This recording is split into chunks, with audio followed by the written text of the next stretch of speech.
好险，就差0.1米就砸到前面的房子了，还好没往前面倒。在10多天以前，一位主人家找到我，让我到时候开着我的挖机来给他拆一下房子。今天呢也是到了我和这个主人家约定好的日子，所以我就把挖机负责来了。来之前我已经先到这个要拆房子的场地，先看了一下。这个主人家呢对我拆这个房子呢非常的担心，因为我也是第一次和他合作，他也没有见过我干活，所以这位主人家大爷呢，他就问我有没有100%的把握，把他这个房子给他安全的拆下来，并且不要砸到前面的房子。我就对这位大爷说，我说我有信心能够把它安全的拆下来，但是你说100%，谁也不敢保证，对不对？最后大爷还是打电话叫我来给他拆了。在开始拆这个房子之前，咱们先用挖机给他这个房子行了3个礼，代表着对这栋房子的尊重。拆这样的房子，其实我在农村的话已经拆过很多了，但是每一次拆这种房子的时候，都特别的细心，尽量做到开挖每一个步骤，每一个细节都非常的注意。因为拆房子可比不了干其他的活，其他的活出现一点点小的问题都没有太大问题，但是这个拆房子，如果这个房子往前面倒，砸到人家的房子的话，那可就麻烦了。所以今天录的这个视频呢，我都叫我老婆直接来给我录的，我都没有赶在驾驶室录，因为我要全神贯注，认认真真的拆这个房子。拆这个房子我来看的时候，还好它旁边有一个马路，刚好把后面的这里拆掉之后，把砖渣垫到履带下面，这样的话挖机就很好拆，我的大臂呢也能伸到这个房顶，拆这个房子会稍微简单一点。刚开始拆的时候，这个主人家还说他要找一个大一点的挖机来拆，我给他说让他放心，我用这个小挖机一样能够把这个房子给他完美的拆下来。其实拆这个房子，开这个后面都没有什么太大难度，它的难度就在于前面那栋房子，那里非常的危险。这个2楼只要放空，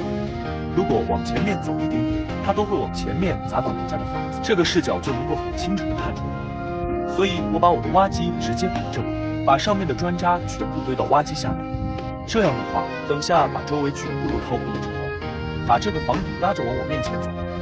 这样的话，这个房子它就不会砸到前面的那栋房子。这就是我拆这栋房子的思路。在拆的时候，先把面前的墙，还有2楼的这个楼板给它全部掏空。这样的话，等下我把房顶拿着往面前走的时候，它就能够直接踏到这个掏空的这个房子里面。像1周的砖块的话，也不会塌太多到外面去。这样的话，在这个房子也会非常的危险。你们看一下，现在就到了最关键的时刻，我把挖机斗子放到上面，准备往前面搭。你们看，还好这个房子也是按照我预想的方向往我面前塌了，没有往外面塌。楼顶倒下来了之后，我连忙下挖机去查看了一圈，这个2楼的预制板还有这个腰呢，也没有倒到前面的房子。这位主人家大爷呢，看到我把2楼成功的放下来了之后，他的心里面的石头也终于是落了地，也终于是相信了我的技术。他这个第1层呢，我们也是同样的往面前扒，扒倒之后，我再把挖机往前面看，前面的那个小房子还好没有给它砸坏，也是安全的，成功的把这栋房子给它拆了下来。只有少许的瓦片被砸坏了一下，不过问题都不大，重点是这些挑还有梁，没有砸到前面的房子。把房子成功放倒了之后，我就开始清理这个建筑垃圾。主人家呢，也叫了2个货车来装这个建筑垃圾。这2个货车师傅呢，在我拆房的时候，他们就已经过来等了，也是一直在房子后面的马路上看着我拆房子。说实话，现场那么多人看着我拆这个房子，心里面难免会有点紧张。紧张的不是他们看着我，紧张的是前面的房子真的离得太近了。不过还好，安全的给这个主人家把它拆了下来。装这个建筑垃圾，首先把这些大块的预制板给它全部装到车子里面，还有那些楼板的钢筋、水泥块都要全部给它先装走，这样等下装到最后，剩下一些砖渣就比较好装车了。这就是我干活的思路，一步一个步骤的，这样的话干活也会非常的好干。把所有的建筑垃圾全部都装走之后，再把大一点的钢筋给它挑选到旁边，我就开始换破碎锤。这位主人家大爷呢，他说那个混凝土钢筋大一点的，就给他挑选到旁边换上。破碎锤呢，给他把钢筋打出来，他也可以卖点。前房子后面这里有一些石头，也要给他打出来，还有一条排水沟。这个大爷呢，他说他要做暗沟，房子在上面，到时候这个排水沟在房子的下面，你们看打这个石头就像打豆腐一样，破碎锤轻轻地放下去，打出来的就是一些小渣石。我这个破碎锤呢，打着这个石头也是非常的轻松，把这个石头全部都破碎完了之后，我又换成挖斗。换挖斗用我这样的方法，真的非常的简单，直接插一根钢筋在里面，再把这个挖斗给它提起来，先上后面一颗销子，再上前面这个销子，就算我一个人换豆子，也是特别的轻松，就把它换好。有时换好了，也给我的挖机做一做保养，打一下这个润滑油。